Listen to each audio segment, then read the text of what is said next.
So we're going to take a little deep dive into house prices. I have something to show you today to answer this question of, are house prices actually more expensive? The most obvious answer is it is more expensive, but that's just a simple way of looking at it. I'm Linda Hamilton, author of Pay It in 5. We paid our home loan off in 5 years. Hit that subscribe button so you never miss a money muscle workout.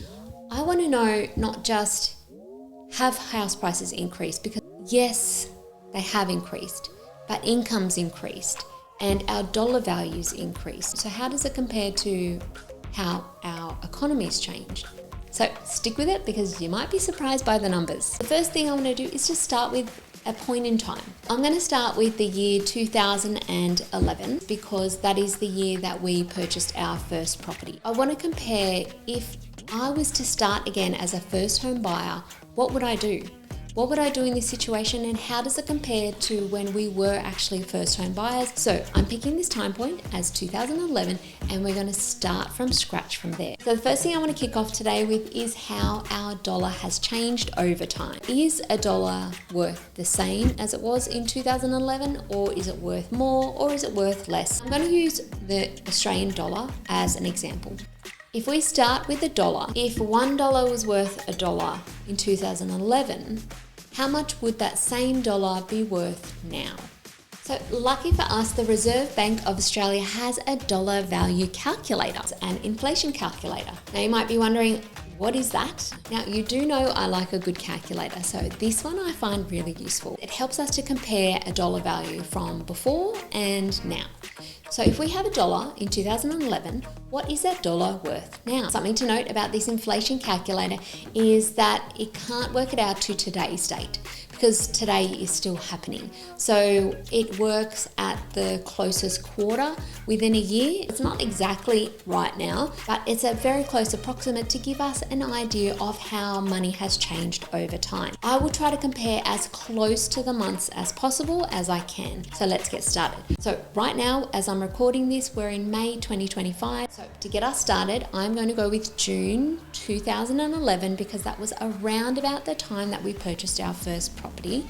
And I'm going to compare this to March 2025, which is the closest quarter to where we are today. Let's just start off by looking at how much a dollar has changed. So $1 in June 2011 is now worth $1.42. So if we were to buy something in June 2011 for $1, we would now expect to pay $1.42 for the same item. You can see that things cost more than they did in 2011, and that's what we would expect. Due to inflation, we expect things to cost more over time. Now let's look at income.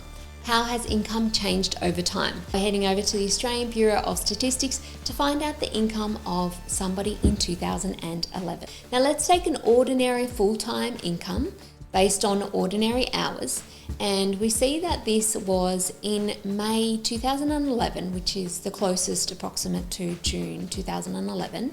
This was $1,305 per week. If we round this out to a whole year's worth of income, then it's about $68,000. So the average income in 2011 was almost $70,000. Now let's compare this to 2024. And we can see that using the same comparison, the average wage of the ordinary full-time income is $1,973.70. If we look at the income for the whole year, we can see that the average now is over $100,000. So yes, we are earning more now in 2025, but is it in line with inflation? Let's put this into the inflation calculator. If we take the average of 2011, we would expect to be getting in 2025 about $96,000. What we would expect to get as an income in 2025 is about $96,000, but what we're actually seeing is that it's about $102,000. Income is slightly higher, which is good news, and it's higher by about $5,000 or $6,000 a year. It's a good idea to keep on top of what is the average wage, just even for yourself, and just seeing where you sit along that average income. Before we look at the average wage and wondering if we're getting paid enough, we also need to think about other factors like age. So for example, somebody who is in their early 20s is unlikely to be getting the average wage. What age would you expect to get an average wage? Somewhere between 25 and 35 is where you might expect to be getting the average age. And not many 25-year-olds are earning the average wage. My husband was earning an average wage at around 30 years old, and that's when we bought our first house. So now we know the average wage. What does it mean for groceries? So let's have a look at a bottle of milk. How much has a bottle of milk changed? One thing to note is that Coles did drop the price of milk in 2011. In 2025, it's $3. So if we take $2, so it's a little bit more expensive for milk than it was in 2011 if you were buying the Coles brand milk. We are paying slightly more than we would expect to pay in 2025 in comparison to 2011. Let's now look at rent. We were renting a one-bedroom apartment for about $430 before we bought our property. I did a search of rental properties in Randwick that were one-bedroom rental properties. They were a bit nicer than the one that we lived in, and they cost now $650 a week to rent. So I'm going to put $430 in there for rent per week. How does that compare? I'm going to change the time slightly to March 2011 because that's when we were renting. So now we would expect to pay about $615 a week. So the actual prices are slightly higher than the expected prices if we're looking just at inflation. Now comes the real big test.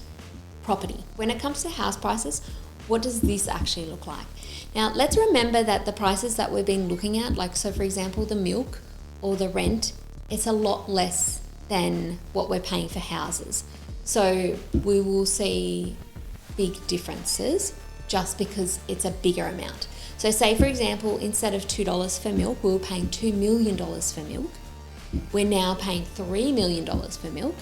But we would expect to pay about $2.8 million for milk. So the numbers do look drastically different. But what we want to compare is what we would expect to pay if we were to purchase the same property again. And it might be slightly out, but how much is it going to be out? We bought our first property in 2011 for around about $450,000. And if we were to buy that house again, if we just took inflation into account, we would expect to pay about $640,000 for that property. But if we look at something that cost around $450,000 in 2011, the actual price now would be somewhere between $900,000 and $950,000. And that's much higher than $640,000. Even if you were to buy a house in 1980, the average cost of a house, according to Altus Financial for Sydney in 1980, was about $76,000.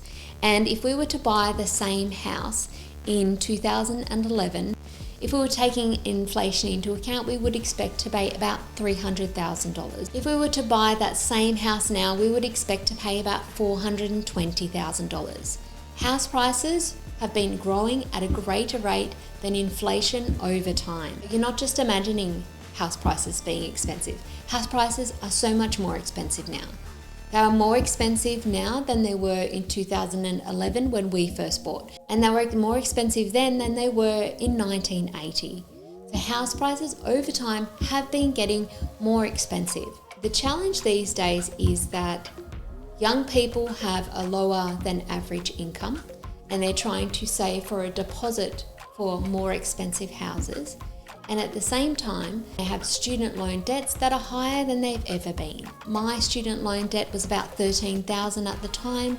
I would now expect to pay about $25,000. However, we know there's actually double this now. People are paying about $50,000 for the same course that I did in 2011. Student debt, together with saving for a deposit, does mean it is a big challenge for first home buyers. It was harder as a first home buyer in 2011 than it was for somebody in the 1980s, and it's harder now than it was in 2011. This is where it helps to start getting smarter about what you're buying and really thinking about how much you're borrowing and how long you're going to be having your home loan out for. If you haven't already, watch our must-watch series for first home buyers. This is a really good foundation to help you to get strategic about what you're buying and to think about what it is you're getting yourself into. If I was a first home buyer in 2025, here's what I would do. Number one, I'd look to maximize the land. So I'd buy a house over a townhouse. I'd buy a townhouse over an apartment. An apartment if you don't want to be looking outside of your favorite locations. Number two, I'd buy in an area outside my ideal location. Looking outside of our usual areas that we look in can help us think outside the square and buy strategically. The third thing I would do is I would go really strong on paying a home loan off as fast as I could. Paying a home loan off faster can help you to set yourself up in life. On average, we used to put $1,200 a week towards our home loan. This is equal to about $1,700 in 2025. So I would be looking to put away $1,700 into the home loan. Always make higher repayments than the minimum that's set by your lender. So if you have to pay $800 a week, put in $1,000. The fourth thing I would do is I would maximize the offset account. So when you're making your repayments, you put your minimum repayment into your home loan. And then the rest of the repayment that you're going to make, you put it into your offset account. Build that up as your savings so that you're building savings over time. The last thing I would do is borrow as little as possible. Decide for yourself how much you want to borrow. You can work out exactly how much to borrow based on how much you can repay and how long your home loan is. You can work out how much to borrow with our reverse home loan calculator. If you'd like a copy of our reverse home loan calculator, comment below with the word calculate and we'll send the details your way. If you're a first home buyer, house prices are more expensive, but you can still be strategic. There are things that you can do to maximize the outcome that you will get from your property purchase. Be smart about how you purchase. Get informed, get strategic, and know what you're in for. If you are serious about buying in the next 6 to 12 months and you'd like to work directly with me to help you create a plan specifically for your situation, comment below with the word waitlist to make it happen. Before you go, because you've made it to the end, I would like to show my thanks with an exclusive offer for you. I launched Money Shape Up in 2025, and each month in 2025, I'm giving away a free copy of my book, Pay It In 5. If you'd like to win a copy, click on the link in the description. I believe in sharing knowledge and resources, and I love hearing stories on how this helps you. Happy house hunting, and see you again in just a moment.